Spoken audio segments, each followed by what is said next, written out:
All right, let's talk about Geno Smith and the 1-0 Las Vegas Raiders. I've been a big Geno Smith defender. I think he was very underrated with the Seahawks these past couple of years, largely due to his box score stats not really being a great reflection of how he actually played last season. The Raiders got him for just a third-round pick, and I think they feel pretty good about that decision right about now. Let's talk about what he was able to do. So first, what we expected. Very early on, this is 5 seconds into the game, they're going to run a play action, try and hit Brock Bowers over the middle. We know this is their philosophy, right? Run the ball, get teams in zone defense, and then do stuff like this, where you see Geno Smith takes the snap, linebackers do step in a little bit, there's a window, and for Geno Smith, he doesn't need a huge window, just make the play work. Watch him time this well.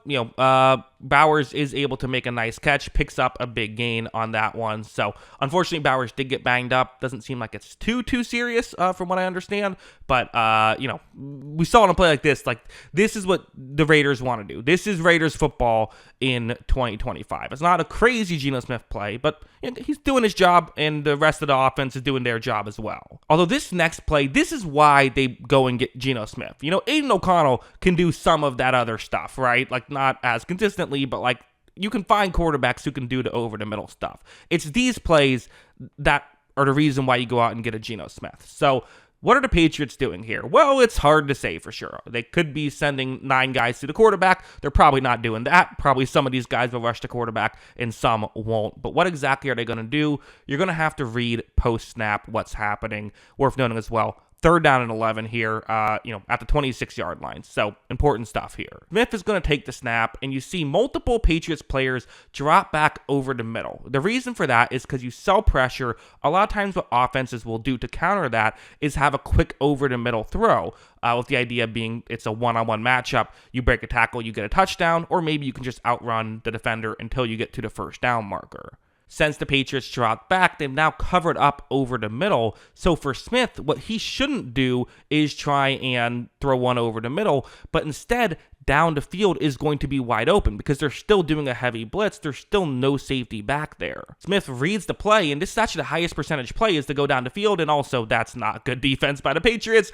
Give credit to the Raiders, of course, for making that work, but you gotta, if you're nowhere in the area, usually it's not the best defense there. But again, let's give credit to Trey Tucker for running that route, and credit to Geno Smith. Really just a smart play by Geno Smith. Understanding how football works, understanding, okay, they're doing this, so I have to do this and throw the ball that way. That kind of stuff is why you get a veteran quarterback. Although, heading over here, we can talk some negatives. Geno Smith played great in this game. Definitely was a guy who was, putting the ball in harm's way a good chunk this game. That was something he was, he's a guy who will take chances. Sometimes it'll work out. Sometimes you have this.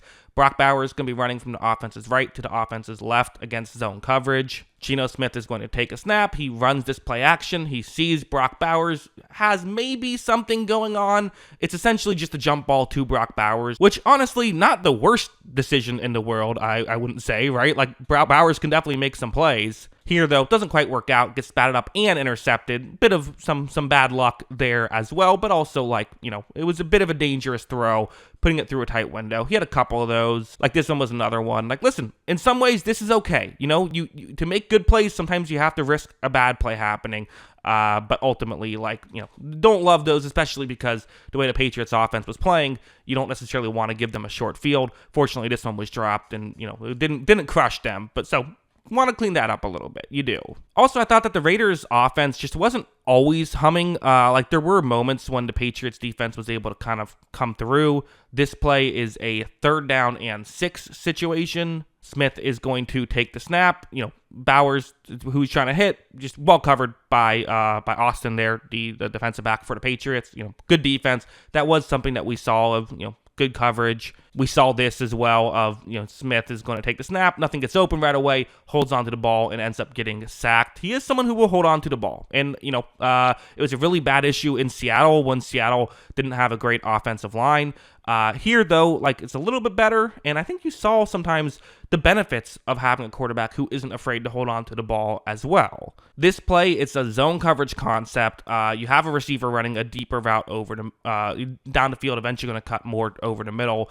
The goal of this route is not really to get open, but instead to push the corner further deep, as that route is the one that Geno Smith is going to want to look towards right here. It's Brock Bowers' route. If you can make that work, it can potentially get wide open. That's the hope. However, when this begins, things go a little bit clunky where him and Jacoby Myers didn't run perfectly. They kind of got in each other's way for a split second.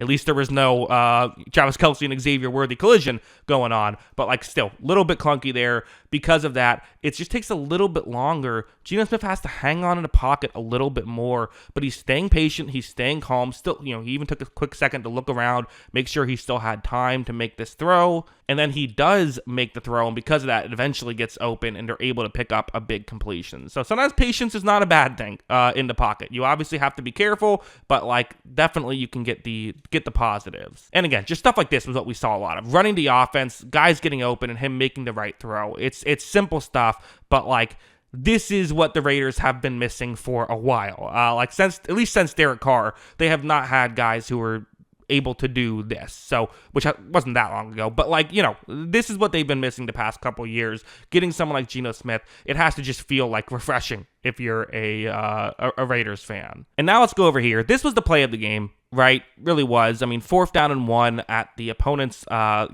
38-yard line. If you convert here, then you can probably get in field goal range, barring something going very wrong.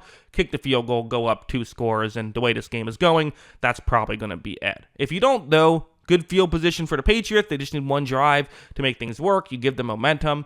Huge play. So anyway, the Raiders are not going to run it here, which kind of makes sense. The run offense hasn't been great in this game. Really, it was Geno Smith kind of having to do it all. So let's take the snap. Let's fake a run a little bit. Maybe see if we can flip it to Ashton Genty. But no, the Patriots are all over this. So for Geno Smith, I mean, he's going to have to figure out something, a way to make something happen. And he is someone who has gotten the, I think, game manager label slapped on him in the NFL. I think, especially with the Seahawks, obviously, I think some people said, oh, yeah, he's shown it's cute. He can, kind of run the offense. Okay, sure.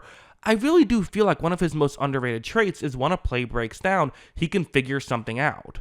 Watch him ultimately keep looking. He eventually finds Michael Mayer, makes the throw. Mayer makes a nice grab, and they're able to pick up that first down. They do get in field goal range. They make it a 2-score game, and they win the football game. I mean, that is just definitively a play that your average quarterback does not make, that Geno Smith, because he's a good quarterback, did make, and that was the difference. The Raiders aren't making this play last year. They're just not.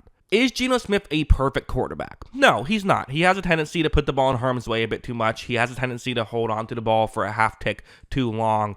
But man, he just does so many good things, and I really do think that the biggest thing about the Raiders, and part of why I'm just so much more excited to watch them this year than I have been in previous years, is because of what he brings to the table. They obviously have a huge game coming up, against the Chargers on Monday, which is a 10 o'clock Eastern time game. They're not doing me any favors here on the East Coast. I know it won't be as big of a deal for most people who are Raiders fans who are on the West Coast, but nonetheless, I'll stay up to watch because the Raiders look pretty good, and Geno Smith's a big part of that. So yeah, those are my thoughts. What are yours? Let me know in the comments below.